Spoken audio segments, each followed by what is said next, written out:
Hola amigos, bienvenidos a mi espacio. Soy David Parcerisa.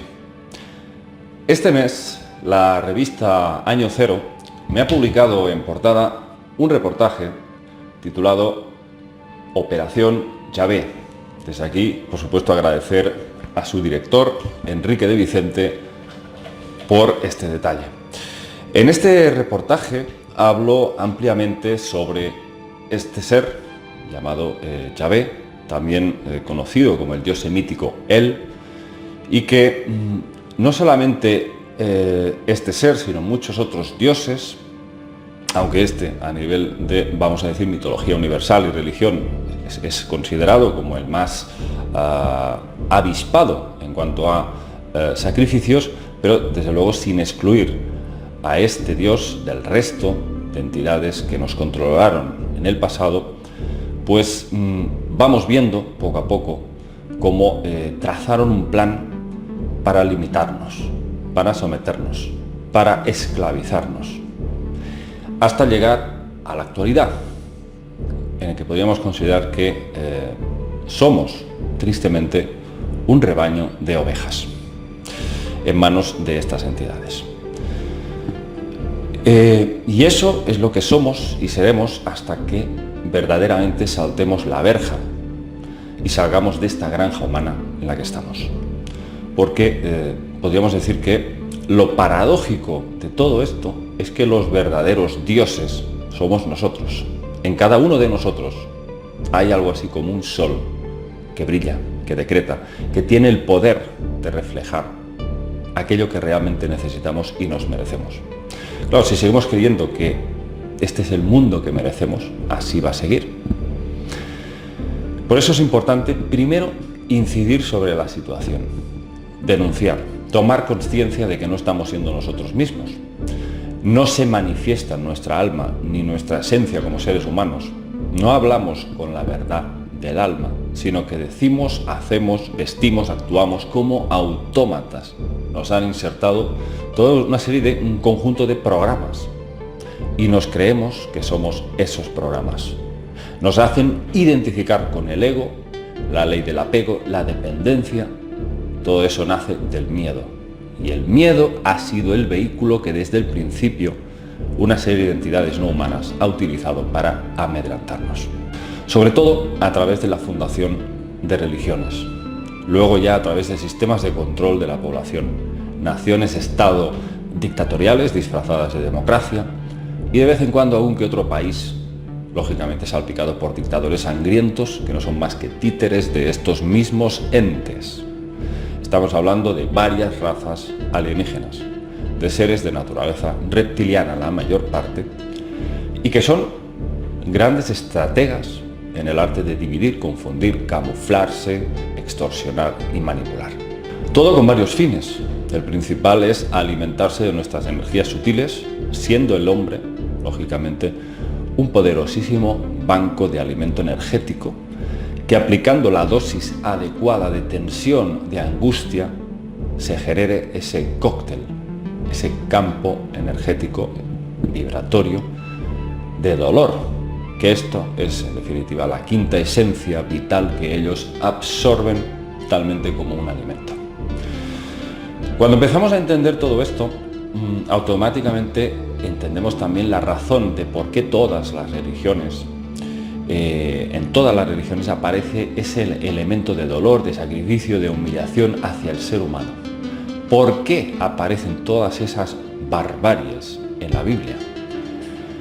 El hombre debe servir a Dios y demostrarle su devoción, su fidelidad. Nadie puede poner en duda los actos de estos dioses fundadores de religiones. Vamos a decir que en el aspecto bíblico los crímenes contra la dignidad humana son interpretados, llegan a ser interpretados como expiación, redención y sacrificio, básicamente bajo estos tres términos.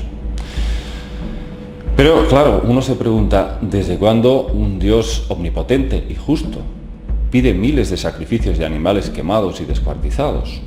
Un Dios que pide sangre y muerte, la exige, la necesita y la justifica, diciendo que el hombre debe serle fiel, y si no le es fiel, lo mata, lo extermina. Hablamos de pueblos enteros arrasados, sin piedad, ni siquiera hacia mujeres o niños. Y se ceba especialmente en los bebés. Los hace matar a espada o los quema vivos. ¿Esto es cosa de Dios o estamos hablando de otra cosa? Evidentemente, los que defendemos de que todo esto no son más que entidades que usurparon el papel de la divinidad, pues nos es bastante difícil hacernos entender cuando hablamos de dioses. Nosotros somos los primeros en aclarar que en realidad no fueron dioses, fueron entidades con una tecnología, con un nivel evolutivo, a nivel aplicable a las leyes de la física que conocemos, muy superiores a nosotros. No estamos hablando de su nivel evolutivo espiritual, eso es otra historia. Este Dios, el Dios bíblico, Yahvé, es un Dios que desciende a bordo de una nube roja que parece emitir estruendos y voces. Habla, nos dicta leyes y además le regala a Moisés, mejor dicho, le instruye para construir una especie de arca, un artefacto, una caja que despide una radiación que acaba matando, exterminando ejércitos enteros. Es capaz de levitar, lanza rayos de plasma. En definitiva, un Dios que desciende en una nave que el profeta Ezequiel describe meticulosamente y que gracias a esa descripción, incluso un técnico, un ingeniero directivo de la NASA, Joseph Lundrich, reconstruye. Y nos dice que es una nave espacial perfectamente funcional, un prodigio de artefacto volador. En definitiva, un Dios que secuestra a los profetas, se los lleva para arriba, abduce gente. Ahí tenemos el profeta Elías, que es izado hacia los cielos, Enoc lo mismo, y nos describen naves espaciales que ascienden hacia más allá de la estratosfera. Y desde ahí estos profetas pueden ver estrellas y planetas. Aquí, desde luego, hay demasiadas evidencias de que este Dios no es quien dice ser. Bueno, y hoy vamos a analizar también un aspecto muy interesante que es lo que aparece en el libro de Job. Ahí vemos cómo este ser, Yahvé, conjuntamente con Satanás, se van relegando, van jugando con este personaje. Solamente os voy a mostrar un pequeño resumen de este episodio de Job para que veáis cómo estos seres interpretan diferentes dioses jugando como si se intercambiaran los papeles con respecto al ser humano. Y aquí, en este episodio concretamente, veréis que muy probablemente Yahvé fue el dios sumerio An, en acadio Anu, y Satanás pudo ser el propio Enlil.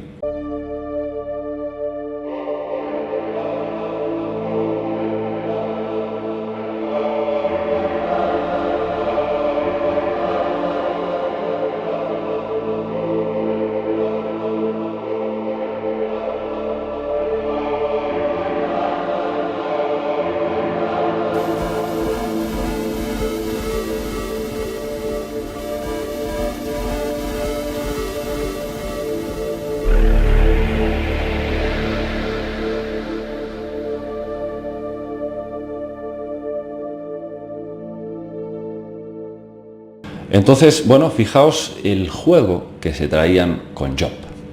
Y leemos: había en la tierra de Uz un hombre llamado Job. Era justo, honrado y temeroso de Dios, y vivía apartado del mal. Tenía 7 hijos y 3 hijas. Poseía 7.000 ovejas, 3.000 camellos, 500 yuntas de bueyes, 500 burras y una servidumbre numerosa. Era el más rico de los hombres de Oriente. Un día, los hijos de Dios se presentaron ante el Señor. Entre ellos apareció también Satán. El Señor preguntó a Satán: ¿de dónde vienes? Satán respondió al Señor: de dar vueltas por la tierra, de andar por ella. El Señor añadió: ¿te has fijado en mi siervo Job?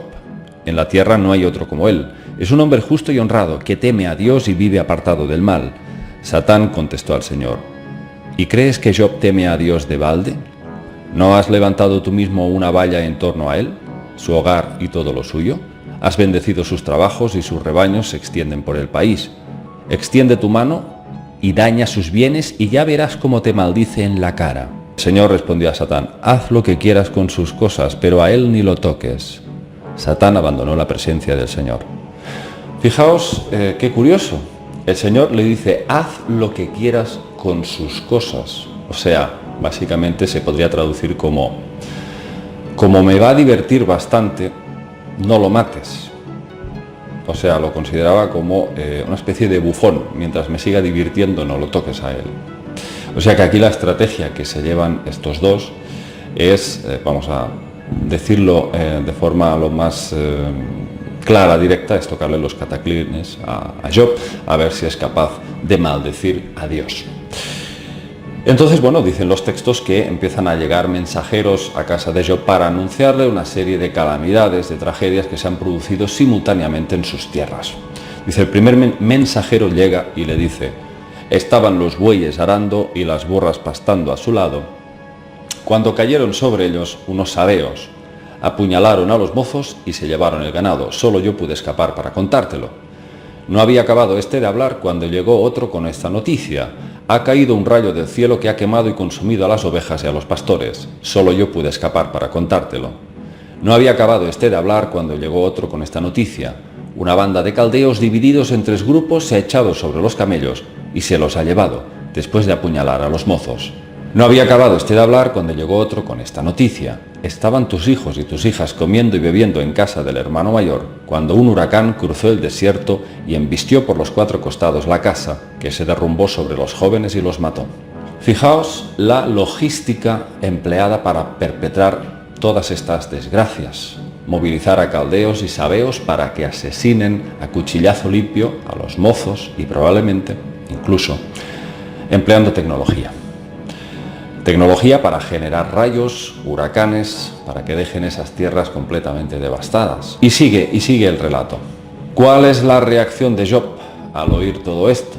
Pues dice que se echa al suelo y se rapa la cabeza en señal de sumisión y exclama lo siguiente: desnudo salí del vientre de mi madre y desnudo volveré a él. El Señor me lo dio, el Señor me lo quitó, bendito sea el nombre del Señor. A pesar de todo esto, Job no pecó ni protestó contra Dios. Después de esto, en el capítulo 2, Dios se reúne de nuevo con Satán. Vamos a decir, siguiendo esa especie de apuestas que se traen con respecto a Job.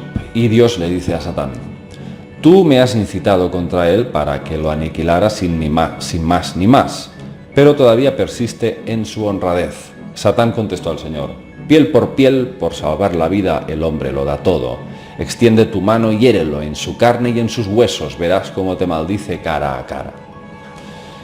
Bueno, el Señor respondió a Satán: haz lo que quieras con él, pero respétale la vida. O sea que antes le decía, haz lo que quieras con sus cosas, pero a él ni lo toques. Ahora ya se está divirtiendo a tal punto que le dice, haz lo que quieras con él, pero respétale la vida. O sea, puedes torturarle libremente. Bueno, ¿y qué más podemos desprender, qué más se desprende de esta charla? Bueno, pues que si Satán consigue que Job blasfeme contra Dios, Dios indignado lo mataría. Es decir, aquí el amor incondicional brilla por su ausencia. Básicamente esto es, si no me eres fiel y sumiso, te mato. Más explícito aún, podríamos decir que no me importas lo más mínimo, lo único que deseo es que alimentes mi ego con tu servidumbre. Eso sería la traducción. Bueno, el juego sigue. Satán le hace salir llagas malignas en el cuerpo de Job y el hombre está desesperado. Y su mujer le dice lo siguiente: ¿todavía persistes en tu honradez? Maldice a Dios y muérete.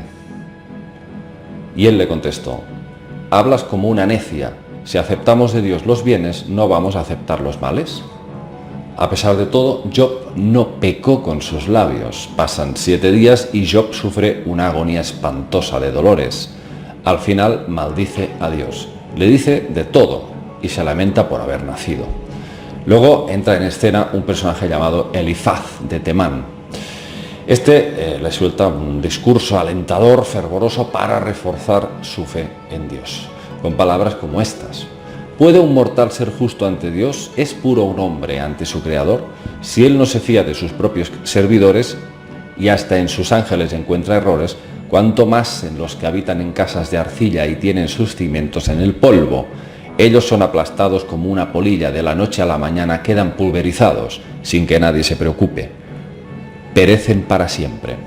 O sea, básicamente el típico discurso basado en el miedo, la amenaza, y con eso, claro, Job se retracta de sus maldiciones y vuelve al redil de la veneración. De hecho, el cristianismo le da el apelativo de santo por su paciencia y su bondad.